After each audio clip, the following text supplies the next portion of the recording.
Welcome to the Public Works Nerds Podcast. Welcome to the Public Works Nerds Podcast, a public works podcast of the nerds, for the nerds, and by the nerds. I'm your host, Mark Culver. Today, we're starting what I hope turns into a multi-episode series on PFAS in our drinking water supply and how we are responding to this contaminant. PFAS, P-F-A-S, per and polyfluoroalkyl substances, I did not practice that well, but I think I was close, are a group of human-made chemicals widely used in industrial and consumer products for their water and grease-resistant properties. They are commonly found in items like nonstick cookware, waterproof clothing, food packaging, and firefighting foams. And as it relates to our drinking water supply, PFAS can enter drinking water supplies through industrial discharges, landfill runoff, wastewater treatment plants, and the use of those firefighting foams. Because PFAS does not break down easily, if at all, in the environment, they are often referred to as forever chemicals and can persist in water sources for decades. Long-term exposure to PFAS has been linked to increased cholesterol levels, liver and kidney damage, immune system suppression, developmental effects in infants and children, and increased risks of certain types of cancer. Recent changes to the Environmental Protection Agency's rules related to primary drinking water regulation have set the maximum contaminant level for 6 varieties of PFAS in drinking water at really low levels, as low as 4 parts per trillion for some of those varieties. Today, we're going to do our best to nerd out on this really important topic and a very impactful topic for municipal, or for any water supplier. We're joined by 2 experts that are helping communities in Minnesota deal with this issue and explore options for treating their water to meet these new standards. And I'm just going to back off now and let you guys take a couple of minutes to introduce yourselves. So let's start with you, Steve. Hey, Mark, thank you. I'm Steve Nelson, Director of Water and Wastewater with WSB. Hey, Mark, I'm Ryan Stemski. I'm also with WSB as a Senior Project Manager. I serve as the Hastings Public Works Director dealing with this very issue. Awesome. Steve, why don't you give a little bit of background of, not like 20 minutes, but, a 2-minute version of how you got into this and a little bit of your background. Okay.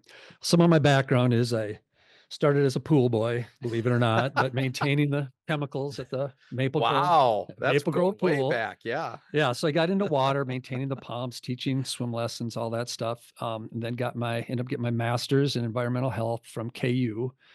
Started with a national firm down Go there. Jayhawks, huh? Yep. Jayhawk, Rock Chalk. And so I was with the group, basically multiple PhDs and a couple of us with masters and advanced environmental technology groups. So we were looking at RO. Basically, I was going to become an RO expert, ion exchange, GAC, research foundation, guidance manuals, beta testing of the different tools they use for that. So all very high-end chemistry stuff, and I absolutely loved it. So Mark, on my spreadsheet, it did not say that I was going to come back to Maple Grove, but part of science I didn't factor in was my wife's desire for our kids to be by their grandparents. So anyway, but so some will allude to how some of that helped set me up for that. But what really got me into the PFAS was back in 2016 for the Minnesota Attorney General versus 3M, the natural resource degradation settlement. So did all the heavy lifting for the calculations, the spreadsheets and the writing of that, and that was very. I'll speak a little bit more to how that was helpful in what I do today, but I'll turn it over to Ryan to share how he got into PFAS. A little bit of your origin story, Mr. Stemski. Yeah, I've been dealing with PFAS for municipal clients for about 2 decades now. It started out in Lake Elmo, one of the areas hit by PFAS early on. I was an assistant city engineer in that area for that community. And I kind of felt like Aaron Brockovich, to be honest. This was 20 years ago. Without the heels. Yeah. Without the heels. But I was the young, eager engineer that wanted to go door to door and start to explain PFAS with the Department of Health and what we were going to do about it. So that was back when in that location, 3M was a partner at the time, funding some land and some water system extensions to switch folks from wells and all of those aquifer points of contamination to one municipal water system. So that's where my work began. I moved into serving West Lakeland Township, which is just east of Lake Elmo. The water flows through Lake Elmo to the St. Croix River, and so West Lakeland was kind of in a hot spot as well. That's a township or a rural community. Part of our work with the co-trustees of the 3M settlement funds was to switch that private well community to a municipal water system. So that got them to about $180 million of funding to put in a water system, but the township residents wanted to remain rural. So a lot more to unpackage with that story. But that took years to work through, and a lot of political stress and a lot of turmoil in the community. Then I moved south to help the city of Hastings as their city engineer originally, and PFAS followed me down there as well. So with the lowering of the contaminant levels, like you mentioned early on, that brought Hastings into the PFAS treatment game. And now that's what I'm really stuck right in the middle of dealing with in the Hastings community. Cool. Well, thank you. And just even going back a little further in your origin story, where'd you go to college? I am a Badger. Geez. So University of Wisconsin-Madison. No wonder you didn't mention it. Ouch. Yeah. So yeah, I actually have an issue with both those colleges because my son is now a baseball player for Utah, so Big 12. Now this is their first year in the Big 12, so I have to be anti-Kansas, and I'm always anti-Badger. But there we have a lot of Badger fans that listen to this. I know there's one really big Badger fan, Julie Long, that listens to this. So go Badgers. All right, cool. Well, let's jump into this now. This is obviously a really complex topic.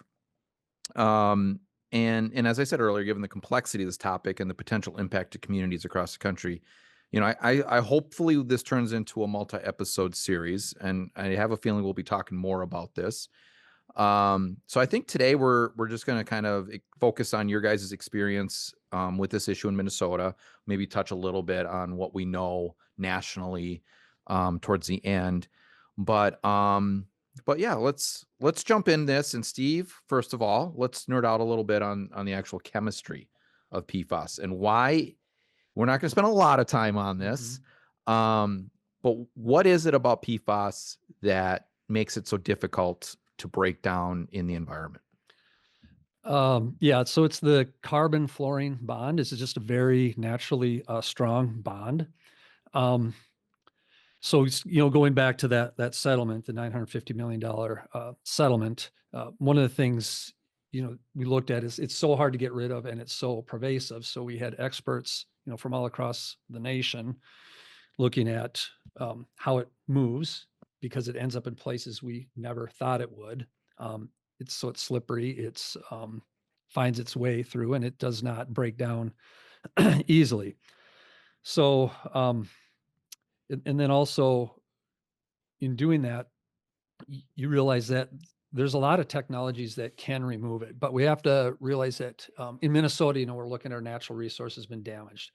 And again, it's called Forever Chemical. Funny story with that is a company that does foam fractionation. Maybe that's the next episode, but like PFAS likes to be in foams. So foam fractionation was a method where you see that it naturally gets, into the foam. And there's a company that specializes in that from Canada, and they were trying to get across the border, and the side of their van, it says "Forever ends today."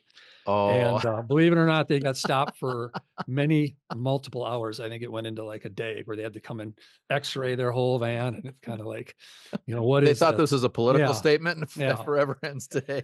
But we'll get into some of the science, but I guess I just want to preface that it's a lot of, because of how mobile it is. One of the big things the attorneys kept trying to coach us, the hydrogeologist, the technology people for removal, is that we can't only get into the nerdy part of the science, which is very challenging for us, but they have to keep reminding that this is more like a card game. So you need to think of what is the best way to manage any funds, any settlement we get for, managing PFAS.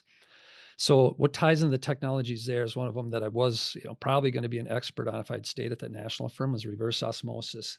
But that basically concentrates the stream. So you get 80% treatment, but you get 20% reject. So you basically get 5 times as much PFAS in what you'd be sending to the sewer. And so that was a phrase that we came away with. Is, don't be kicking the can down the road. Mm-hmm.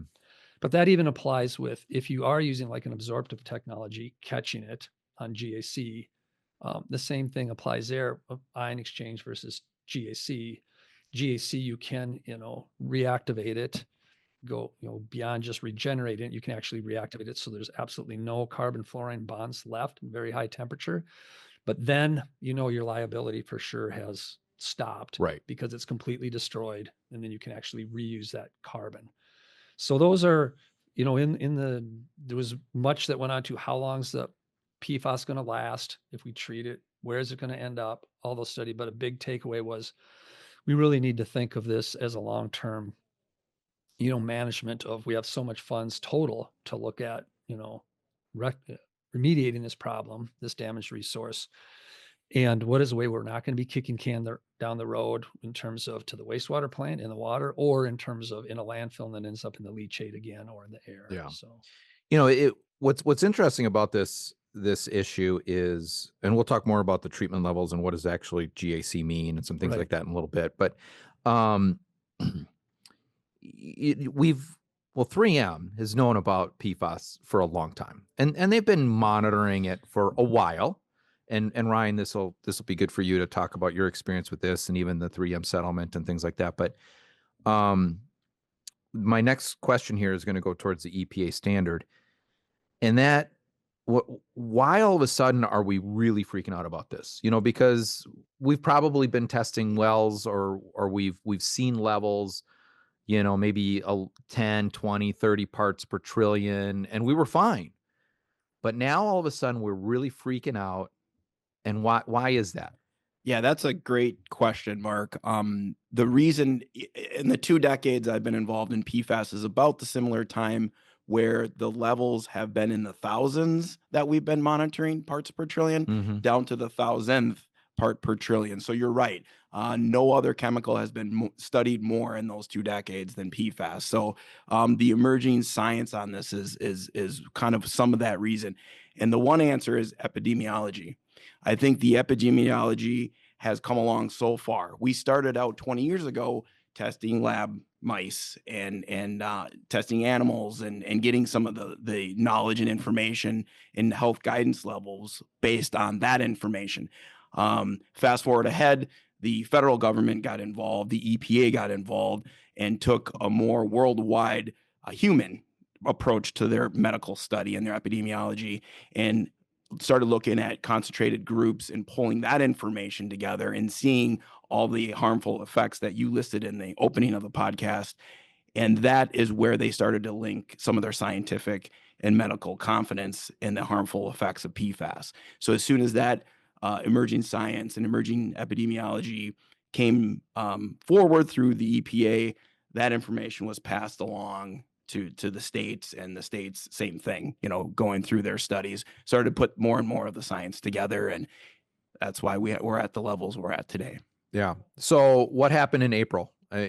Again, we're now down to, as I stated in the intro, we're down to, some of these are down to a limit of 4 parts per trillion. Some are at 10 parts per trillion. But what happened in April? Yeah, so the chemicals that I'm specifically dealing with, the long chain PFAS, the PFOA and the PFOS, are really those ones that you're talking about, down to 4 parts per trillion. What happened in April was the comment periods were over for the maximum contaminant levels, and that's when that maximum contaminant level of 4 parts per trillion was issued as federal law By the Environmental Protection by Agency. the EPA, Yep. Environmental Protection Agency.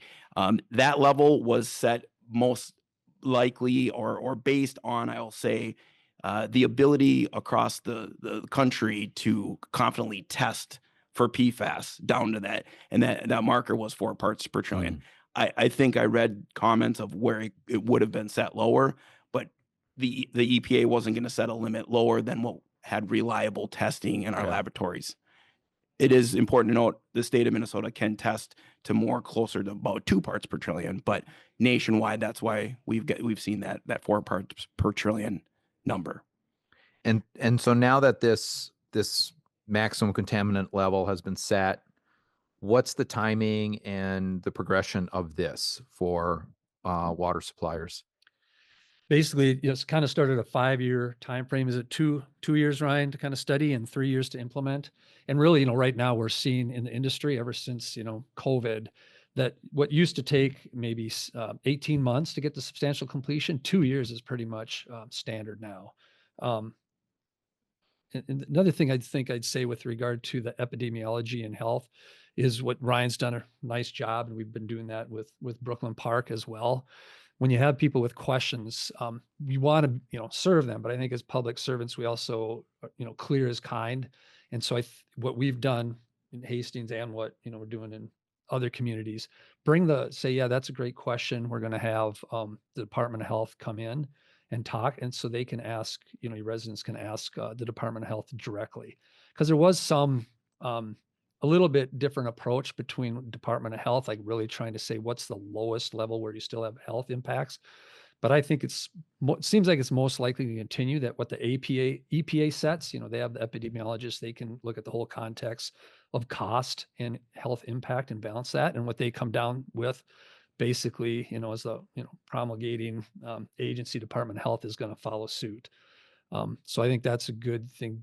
Avoid the temptation to be commenting like you're an epidemiologist yourself and say, as public servants and engineers, we meet these standards. So now we have the 5 years to do that.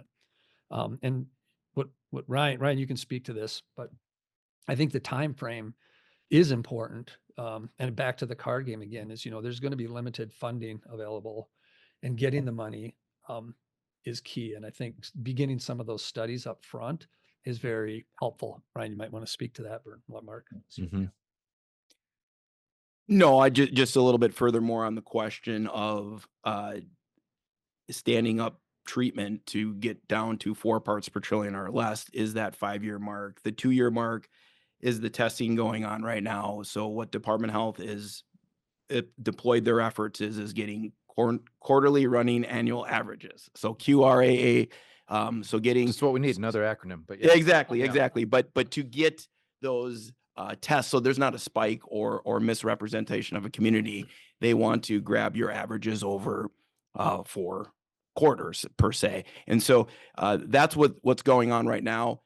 In 2 years is really when that those tests should all be gathered for communities. And then if you're over those limits, you'd be required to put them out in your consumer confidence reports. Okay. And so that's when you're notifying your publics officially, you're putting in your CCR, and then you have until 2029 to stand up whatever treatment or different source that works for that community, and have those limits delivered less than the 4 parts per trillion. Right. So just a little further on your timeline question. Yeah. And, for a community, and what I'm seeing, and I'm experiencing this in Brooklyn Park, more and more communities are going to start seeing elevated levels of PFAS. And I think it's going to, and you mentioned it earlier, this stuff is moving through our groundwater system. Mm-hmm. It's transporting, it's going from point A to point B. It's crossing different areas. More and more communities are going to see this going forward. Just because you test negative now doesn't mean in 10 years you aren't. So I think we really have no idea what the magnitude of this is really going to be in that 5 years, let alone 10, 15 years forward. So related to that, like if I'm a community that's, currently testing below the limit, maybe the limit moves, that's a possibility too. But all of a sudden I get to a point where I'm starting to test above the limit. And, I'm going to say, wow, I better start studying this, better start doing, get a report together, get some options together. So if a community woke up tomorrow and realized, wow, we've got elevated levels, we better start doing something with this. on a normal actual implementable schedule, how long do you think it's going to take for them to start to actually have a treatment process in place? That does tie in on if you're going to have to do the study or not. Right. I mean, Oakdale, for example, I did the second Oakdale plant, small plant just associated with well 7. The RFP for engineering services, between the time I responded to that and had the plant up and running was 6 months. So there's wow. nothing extraordinarily complicated necessarily about this GAC treatment, especially with our 3D models and, everything we have and the design tools and design aids. But that being said, they had funding. So they had some of that 3M Right. settlement money. So to get in line for that funding to help you have that, we've found that it's helpful to do the study first. And because it's the same co-trustees, that was involved in the 3M settlement that was involved in the 17 actually East Metro communities with some townships, kind of agreed on those. What's the standard things you look at? Okay, alternative source, surface water, develop your own surface water plant, surface water, connect to Minneapolis or St. Paul as a consecutive wholesale purchaser of water. Thirdly, alternative aquifer. Can you drill in a different place? Where is it flowing? Mm-hmm. Or go to a deeper well, Mount Simon, which currently there's a moratorium on, but there's some indication that some allowance, that would be a tool in the tool belt for partial solution, treatment at the site or treatment at a central treatment plant. And again, we have to remember that it's the up to the communities involving them, what they think is a big thing that was discussed during the 3M settlement was blending. Right. And it kind of moved away from that for the settlement dollars. It says, no, that's different though, because our natural resource was damaged. It was damaged by 3M. We can tell by the fingerprint of the distribution of the types of, what are there, 30,000, thousands and thousands of PFAS constituents, but you can tell by the distribution of those, is this similar to what's associated with 3M? Down to, you can say kind of the DNA, if the glove fits, you must have quit. If you see that exact molecule, for sure. Yeah. And Ryan will probably be able to speak to that in a second, that it was indeed 3M contamination. But doing that same study that's been proven by all the co-trustees and approved by this is a good approach, kind of following that up front, getting study dollars to do that really puts you in a position where you can say, well, before we give you construction dollars, have you done this? Yes. We had our engineer consultant look at that in terms of groundwater flow. Did you look at alternative source? Yes. Did you look at treatment at the site? Did you look at blending? What have you decided on? If you're ready to go, you might be able to have the winning story that your funding people are looking for to say, okay, these guys are kind of shovel ready, if you will. Let's go ahead and provide them construction funding. Yeah. Yeah. One thing too, Mark, to go back on to your point of how this may impact communities across the metro and beyond in the state of Minnesota is not only the EPA regulation, but also we have health-based guidance out there from our Department of Health. Our Department of Health has been a leader in protecting the most vulnerable populations of the state of Minnesota. So we've got to rewind back a little bit before April. Back in January of 2024, we had health-based guidance issued by the Department of Health. Now, that guidance is looking at health impacts and health impacts alone, not feasibility, not impact, like EPA took into account. Some of those levels are even more alarming as far as what they are. I think for PFOA, it's at 0.0079 parts per trillion, for example. So I think to your point is, if you can detect it in your water system, you should be having those conversations and thinking about what might be coming, because that is my concern right now, is not only the EPA, but what is our own state doing and what have they published? And they have published guidance. We have made decisions on PFAS for the last couple decades based on health-based values. Which makes sense. Right. Absolutely makes sense. So we need to keep that in context with the conversation. As far as timeline, I think Steve gave you a great example of when you have funding and you need to move quick.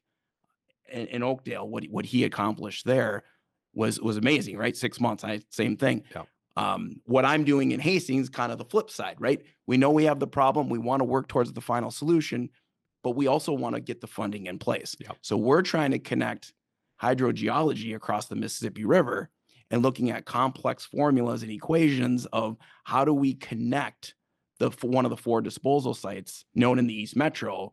And that's our story in Hastings.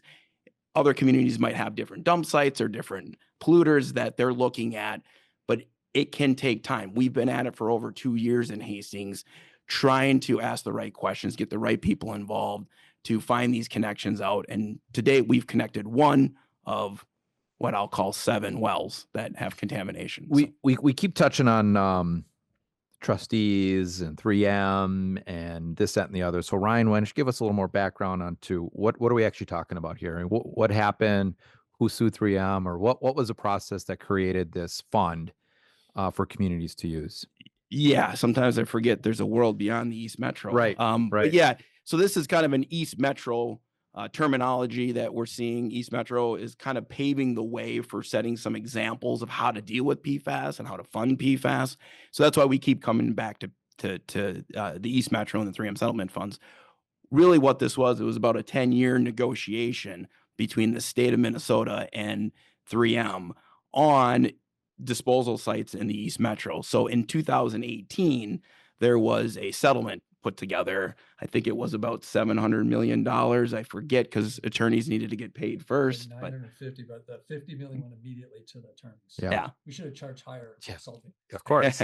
So we can all learn lessons from attorneys. So I think all said and done, I say 700, 800 million. I forget the exact amount after legal fees, but that was the amount given from 3M to what was called the co-trustees. The co-trustees are made up of the Minnesota Pollution Control Agency, MPCA, and the DNR, Department of Natural Resources. So those are, when we say co-trustees, those are the 2 entities that have been given the authority of how the funds will be invested, how they'll be spent, how they'll be distributed, and created policies around that. So we did have a work group formed back in alignment with the 2018 settlement to help guide those co-trustees. But really at the end of the day, those are the decision makers. So that's why I keep coming back to the co-trustees of the 3M settlement. And so when you talk about, telling Hastings' story and trying to prove, the river water transmission and this,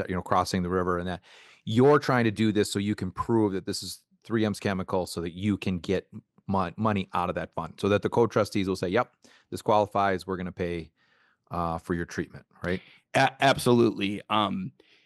The 3M settlement funds, as you can imagine, we've been going at it for a while, since 2018, are projected to be fully spent. So that doesn't mean every dollar has been issued, but projects are planned, and we see the sunset of those funds. That doesn't mean that East Metro is done at that point. There's actually a 2007 consent order with 3M. So if you're still above MCLs or health guidance levels, you still qualify through the co-trustee process for additional funds above and beyond the original 800, 900 million that was given. So there still is a process and in a way. So it's very important for communities in the East Metro, if you can connect to these 3M settlement funds, that you do, because planning is covered, design is covered, construction is covered, and 20 years of operation and maintenance is currently covered per the conceptual drinking water supply plan in the East Metro. So there's a guiding document of how we do this. So yes, it's very important that you try to connect if you can. And so Hastings, being sort of that last municipality connected to the East Metro with just a river between them and the remaining cities, the neighboring cities, just proximity alone, right first community downriver of where PFAS was made. A lot of deep fault lines cut through the East Metro, right through Hastings, right underneath the river into these deep aquifers. So a lot of things that were aligned, that we started asking those questions and saying, why isn't Hastings being treated like their neighbors? Yeah. And that's where we're at with the story. And when we're talking about 3M here, they have some very famous products like Scotch Guard, and what else that has this PFAS chemical in it that they've been producing for 50 years, right? Oh, I think it's endless. I mean, I've heard of cosmetic products, dental floss, popcorn, inside of popcorn, microwave popcorn liners. I mean, you name it. Is that? But those aren't all 3M products either, right? Or does 3M have a hand in and all those, because there are, like, DuPont is also a very famous or well-known producer of PFAS. And there are a lot of other producers for weatherproofing clothing and this, that, and the other. So even the fire foams, I'm not sure where that comes from. But the point being is these things are being produced. I mean, Minnesota is a hot spot right now, but there are products and such that are being produced across the country that are using these. And I believe they're working on identifying, Superfund status, so that similar pots of money can be set up for cleanup and make the DuPonts and other companies responsible for those as well. So did you have something else you wanted to add, Steve? I was just going to say that even if you're not, in the 3M, I think that you can learn a lot from that example. Right. Number one, you can learn that was the absolute top experts, in the country, if not the world, that were doing that groundwater modeling. And they said, yeah, that Hastings is not in that because it can't get there. Well, they're wrong, because we found just recently, well 5 became part of it because they found, again, that specific molecule. Yeah.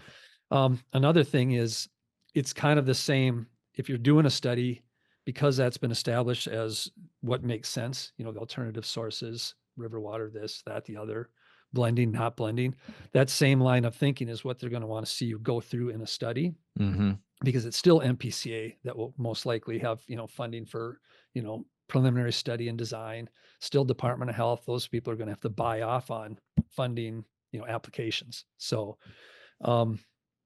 and the agreed to life cycle cost was another kind of takeaway there, that another reason to look at this as a card game as much as just, the nerd science side of it, is that really getting in line for that funding, because it's not going to last forever. So when we were successful in that lawsuit, and, state of Minnesota won the settlement, in my engineering nerdy mind, I said, we're set, because every engineer we had factored in there that does engineering can get their 20+%. We can have complete 30 years of GAC replacement costs. And that is, we'll maybe talk about that in a little bit, but that is the tail that now wags the dog. If your water costs are primarily due to pumping now, and you're kind of prioritizing which wells you pump based on pumping costs, electrical costs, that will completely change. Right. If you have GAC. It becomes GAC replacement costs and making that GAC last. So those funds, we're doing St. Paul Park. For example, Oakdale was replacing every year, and then it went to every 2 years. St. Paul Park, because they've got a little bit lower concentrations, and because the trigger that MPCA is looking at for, when replacement makes sense, has been changing. Used to be, if you get any detection of PFBA, which is the most prevalent molecule coming through your lead vessel, you replace. Then it went to, okay, if what's coming out of the filter is 50% of what's going in, that is time you replace. And, that's kind of moving what makes sense. So, thinking about that, in terms of those life cycle costs for St. Paul Park, we're talking about replacement in 6 years. So they've been in service about 5 years, a year from now. They think all the funding for replacement that is available for O&M cost replacement will be completely used in 2 years. Well, that's far less than the 30 years anticipated. Yeah. So one thing too, Mark, to maybe nerd out a little bit on your question of 3M and DuPont and others that make PFAS, there's a chemistry that can be done to kind of determine where these PFAS are manufactured. Yeah. So that was one thing that was done in Hastings. Electrochemical fusion is the way we can determine if it's linear versus branch chemistry, and that allows us to determine how these PFAS molecules were fused and made. And so that you asked a good question about, well, there are others, and yes, there are. So, but just know there's a test that can be done to try to understand where your manufacturer might be from. And also on the national level, you speak a little bit about, there's a class action lawsuit going on with 3M and DuPont, where communities could opt in or opt out of that if you were impacted. So you could run a calculation. I'm not sure where we're at on the deadline there. If you didn't opt out, you opted in. But there was a process there that folks may be familiar with in your communities that also started to acknowledge both the 3M and the DuPont responsibility. I think that was more related to AFFF, but that's a whole segment on its own, right? Yeah, and then we get into the legal. Then we really get into the Aaron Brockovich's and Pelican Brief and all these other legal movies where we talk about, you know, the pros and cons of class action lawsuits. And, you know, the pro is you join a big group, you're first in, get the money. The con is that money is split up amongst a lot of different people, and you lose out on the opportunity to then sue them later if your costs go up, or you find something else. So I'm no attorney. This is not legal advice. That's a different podcast, I'm sure. But yeah, some interesting components of that. We keep, you know, we've talked about the size of the original settlement, how that money is kind of getting used up, blah, blah, blah. Let's talk about the actual magnitude of this. I mean, Ryan, use Hastings as an example. How much are you planning on spending on treatment facilities and maintenance costs, ongoing costs for Hastings?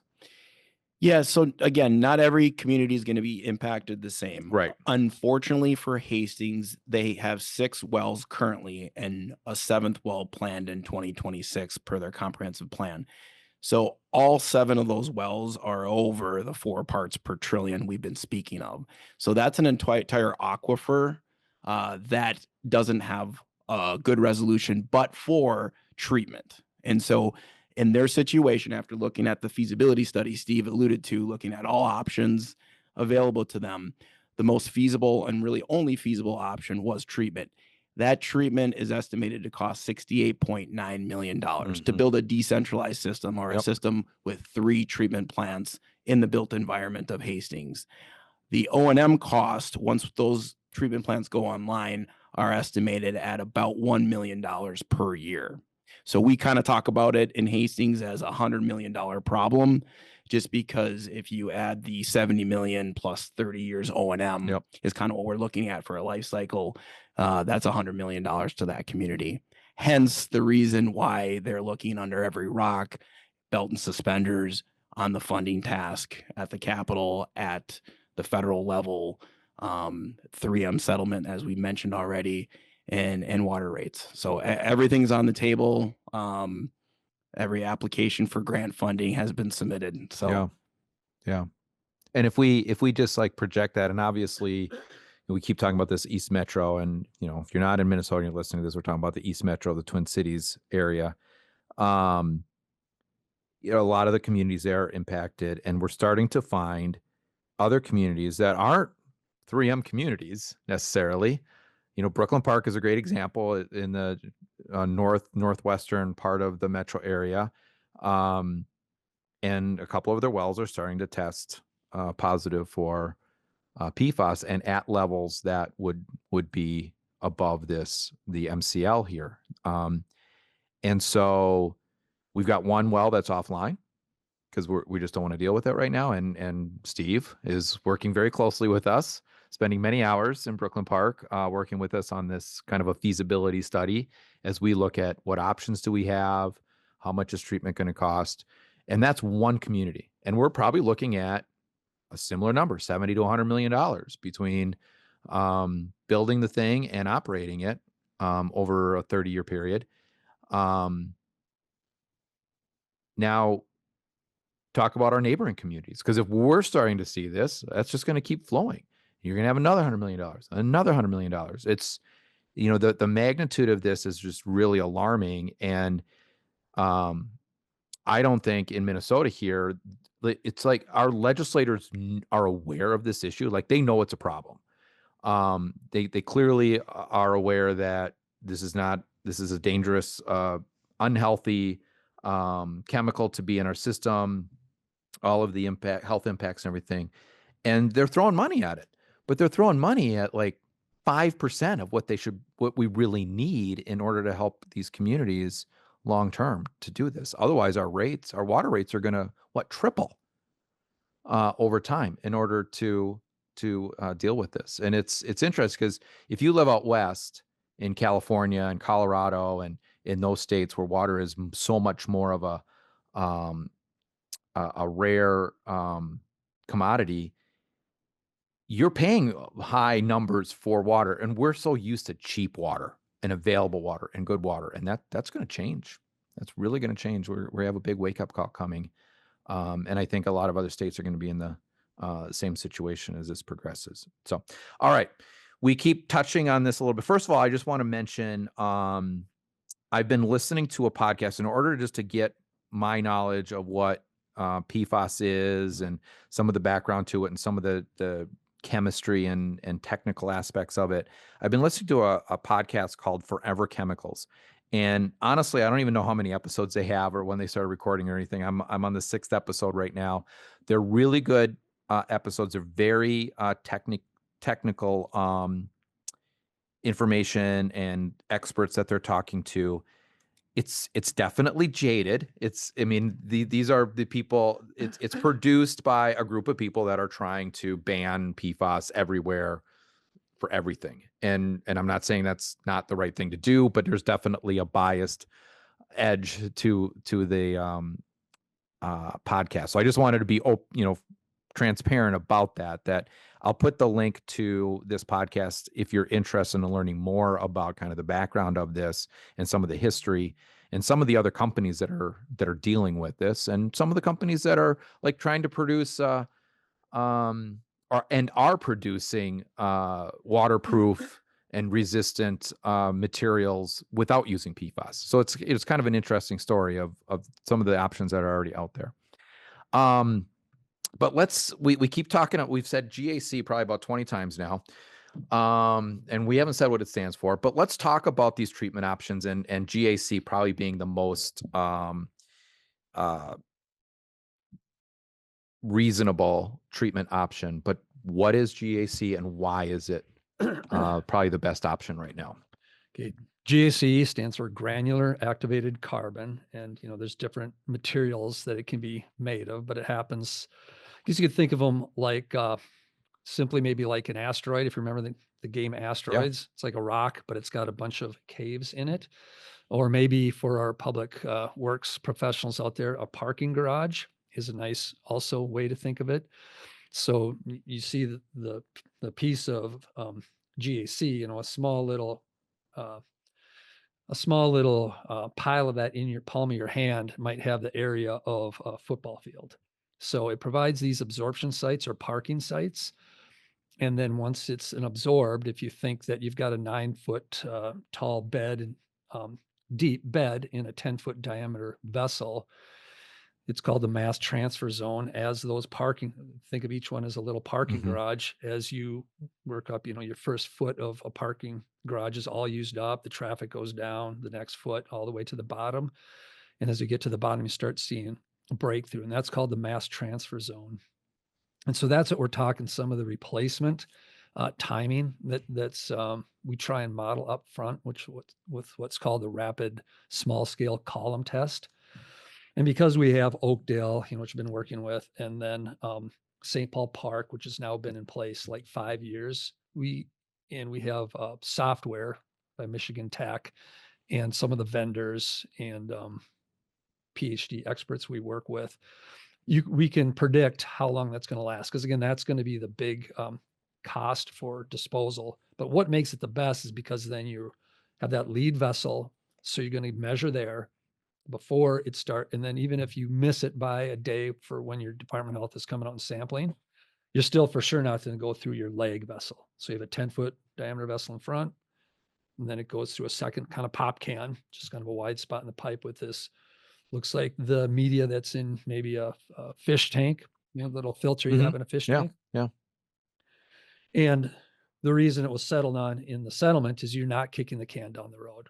Then you have a truck, semi-truck with a blower on it. They blow out the old stuff, take it away. They come in with another truck and blow in the new stuff into what was the lead vessel. then you switch directions. So what was the leg vessel now becomes the lead vessel, and you're starting with the parking garages at the top of the leg vessel, and you go the other way. Okay.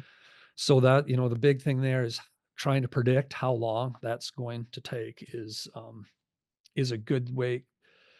Basically, in our 30-year life cycles, we're trying to predict the cost per million gallons for GAC replacement. And then you multiply that by how many million gallons per year you have for each treatment plant and the type of distribution of PFAS you have going in there. So we've been pretty accurate.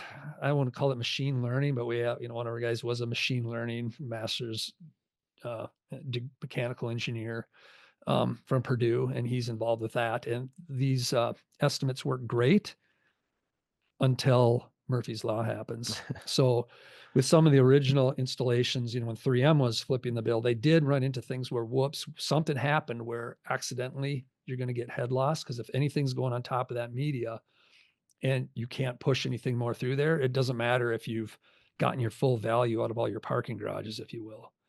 So there's a lot of practical things. So we really like to involve the operators and be appreciative of all they contribute. And when you're starting up your filter, kind of a place for everything and everything in its place. You want to make sure you have, if you do have to backwash this, you want to make sure that you backwash it really well during startup, so that if you do get a whoops, then when you backwash it, you're going to have all your small parking garages, kind of like your baseballs up on top to your, volleyballs to your basketballs, because that's the order the distribution of the size particles will be if you have to backwash. Okay. Because otherwise, we have seen communities, and 3M did cover it, where that happened accidentally and they had to backwash, and then they were getting breakthrough because their basketballs and baseballs and volleyballs were all mixed up. So, but go ahead. Yeah. So when you said, like, once the parking ramp is full, Yep. then they come in, they pump out the full stuff, and then they put in new stuff. Right. So I got two questions in my mind about that. One, where does the new stuff come from? How's that manufactured? And what is, the cost of that? And I think in our conversations, we kind of talked about how this is now going to become a rare resource that we're all going to be competing for in the future. But secondly, what do you do with the old stuff? What happens with the old stuff? The old stuff, so if they reactivate it, which they most likely would, because they want to completely destroy it, it can be used for wastewater, can't be used for potable water anymore. Okay. But they can't remember the temperature, but very, very high temperature. It's Kelgon or Norrit, or one of them is doing testing to prove, I don't know if that the results are out, but they basically are completely confident they can break every carbon fluoride bond. So there is no short chain, long chain, no PFAS left. The new stuff is normally a coal-based, reagglomerated. They kind of, because of different areas you'd mine it from, every coal's a little different. So they pulverize it and then they reagglomerate it. Can think of it like making particle board. So you're still getting good strength, but you're getting more consistency. And that's the virgin carbon, so it's not been reactivated, that you're using from that manufacturing process. So every vessel has a 10-foot is kind of the standard, has about, the volume in there, I think it's like 550 cubic yards, and then it's $2 cubic feet, 20, it's about $2.75 per pound and 20,000 pounds. So it comes out to it's about a $60,000 whoops per vessel. Wow. So if it happens to your lead and a leg, then it's $120,000 whoops. But that's what you're saying it's all based on the projected time of replacement.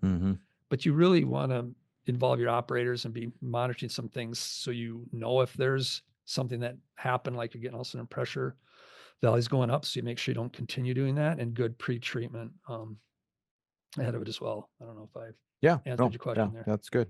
That's good. Well, I think we're doing really well here. So, and I kind of laid out the doomsday scenario of, every community in the world is going to have to treat this. And it's probably not that bad, but you guys are more seasoned experts on this. What is Ryan, what do you think? Given your experience, what you've seen, and maybe even just looking at some of the maps that, we had that seminar at our session at our city engineers conference last week, and the Department of Health was there, and he had that map showing, the testing, and some of them, the highlighted ones of the ones that were tested over the limit, looking at those maps and things like that. What do you think? I mean, what does this look like in 10 years?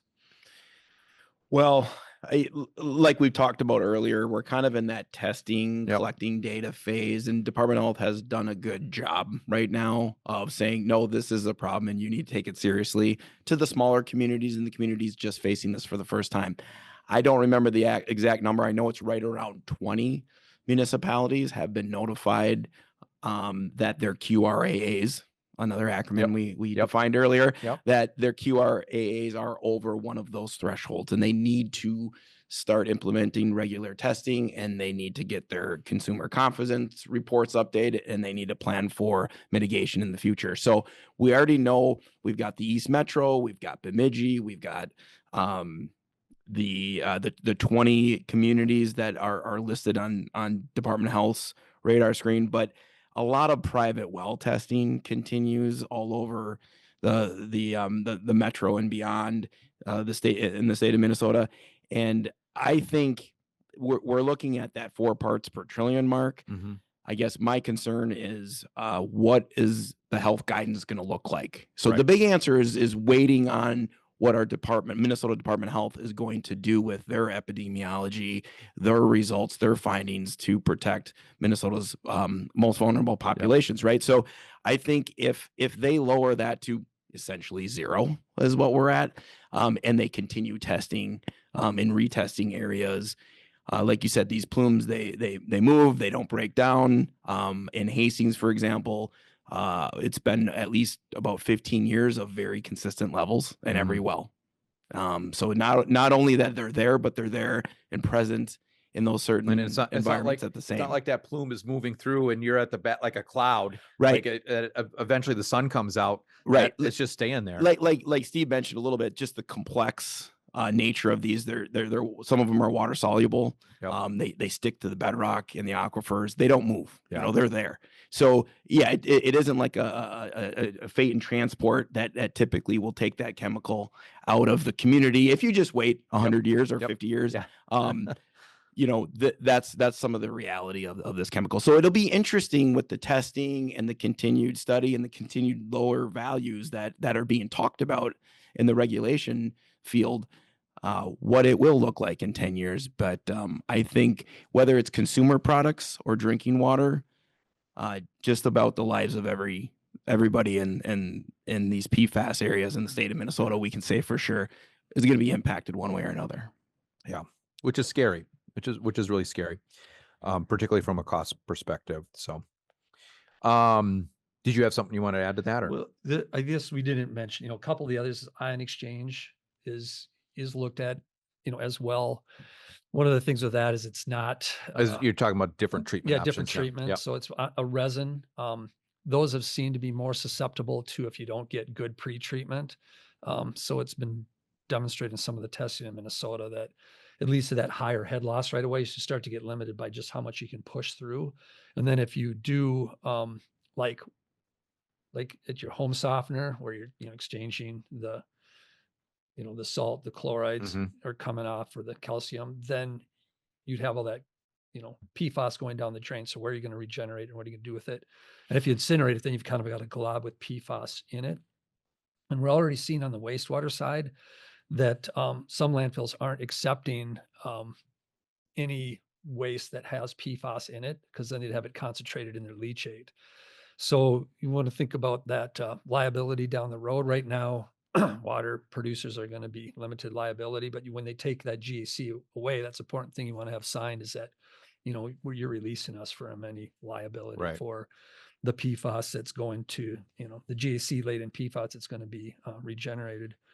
Yeah, so it's another substance that we're just going to have to, launch into the sun someday, to get rid of it. But and you just think about the volume. If we're coming up to, April 2029, and also everyone's ordering this GAC at the same time, we can see what happens when there's supply chain issue and kind of economics. I know we're not great at economics being engineers, but I think it's a supply and demand thing. Right. And it's also a risk thing too. So that's some of the things to factor into the solution you pick, but also the timing, kind of getting to the table while the getting's good for your funding. So I do think we'll probably do a follow-up episode on maybe diving into to GAC a little bit more, maybe give a little bit more technical background and that into it, but also talk a little bit more about some of these alternate technologies and some of the things that are on the horizon. And you kind of teased this a little bit earlier in the episode when you were talking about the foam, but talk about some of the other techniques for treating this that are coming up, and can AI play a role in this? Well, I definitely think AI can, but a lot of it is because there's so many different ones. I do think, like even with the lead and copper rule for optimal corrosion control treatment, you found no matter how many PhDs you had looking at it, there's something about just an analogous system. So that's fortunate here in Minnesota. We've got similar kind of distributions, kind of fingerprints of the distribution of PFAS. And we're seeing that the rapid scale testing and kind of the ongoing monitoring testing is pretty good as far as being predictive of your costs and your replacement times. The foam fractionation is interesting. I think it's promising, but it's relatively new. So it's not that it goes back to that the carbon-fluorine bond is not the challenge. Like, it's kind of like, if you were going to wrestle a mosquito, can you beat them? Yes. You can smash a mosquito, but it's more like we have 3 mosquitoes in the US Bank Stadium, and you've got to get them in because the water's flowing by. You got to get them and take care of them within 20 minutes. Well, that's a challenge. So the foam fractionation was kind of fumbled upon, almost some, like a lot of great inventions. Some well drillers were using some surfactant to redevelop a well, and they were, so it's foam coming up out of the well, and they're vacuuming that up, and then they're testing, the well water afterwards. They go, well, there's no more PFAS here. What happened to the PFAS? And they're thinking, well, let's check the foam that we knocked down when we, shop vacked it up. And sure enough, the PFAS likes being in a foam. So one head's attached in the foam film. And that's where the idea of foam fractionation. So basically, they're getting better and better at making very hard, if you will, micro bubbles that the PFAS then wants to attach to. And then you're knocking those down, and you do that repeatedly. So that's called foam fractionation. And then maybe after a months of concentration, you get a thimbleful of this really concentrated PFAS. And then, like, the equivalent of you swatting is just a treatment that's been around for ages, is UV, ultraviolet. You just are basically flowing it through and dapping it with UV, and then you break that bond. That is being used. The problem right now is it's very small. It'd be like a rail car size treatment unit. And so it's being used more for landfill leachate, wastewater. You got very concentrated. Right. Again, you're starting with the mosquitoes already really concentrated. That we can talk more about that and how that might, develop in the future to be applicable, because that would be ideal to destroy it on site, and then, it's gone. You don't have to worry about transporting it and burning it and storing it, all that, keeping it from getting into the air as we incinerate it, all that. Cool. Anything else you want to add, Ryan? Well, I think it's just, again, Steve talked through a lot of great treatment technologies. I think getting some of your own water chemistry testing and understanding what you have in your water might help determine some of that too. There's some pre-treatment devices, as you could learn from, granular activated carbon. It's so expensive, and it's so critical that you maximize the life of that material for your O&M costs. And so I think what we're really working hard on is understanding the chemistry and then putting in the right pre-treatment devices. Even iron and manganese can cause an issue. So, even if you have levels that are above the Department of Health threshold, you still may want to do that to protect the life of your granular activated carbon treatment. So thinking about things like that, thinking about, filters, pre-treatment filters, that if you have some sandy or dirtier water, right, can we pull out some of those materials in advance just to maximize? Steve did a good job of just talking about how critical that is in the treatment. Yeah. So that's been something that's been very useful and helpful as we look at designing the right plant for the right community. Cool. Thank you. Any last words? I mean, you'll have another chance. All right. We'll give you another hour in the future sometime to talk more, because you're leading up to this episode. I want to say something cool. Yeah. Forever ends today. Maybe Ryan can say it cooler than me. That might be trademark. We might be in trouble. They're gonna come after me now. I've never well, not make it sound like I've been doing this for years. You know, I've done over 30 episodes now, and I'll say that I haven't had as many conversations about an episode as I have about this one leading up to recording it. Steve is very passionate about this, and he was really worried about what are we going to cover and how are we going to cover it, which I love that. I love the passion, and I love his like just this sense of I want to make sure we get this right, you know. But we've had hours of conversation about this, and you are a wealth of information, and I appreciate your time here today, and we will give you some more time to talk more about this. So awesome. And same to you, Ryan. Thank you very much for sharing your experience. I know you're going to be working on this for a long time, so we'll check in with you again and see how things are going in Hastings. So Great. Thank you. yep, thank you. Thanks, Mark. Yep. And before we go, we're on our third season of the podcast here. We'd love to grow our audience. And so please help us spread the word by liking, reposting, and or commenting on LinkedIn. That's kind of our primary social media outlet. But wherever you see us, like it, send us a comment that this is the best podcast you've ever heard, even if it isn't. And let us know what you think of this episode and the podcast. And you know what we really love and we need episode ideas. So if you're passionate about something and you want to talk about it, reach out to me. Let me know. I would love to have you on, and we'll nerd out about what you're passionate about in public works. So thanks everybody, and we'll see you next time. Nerds out.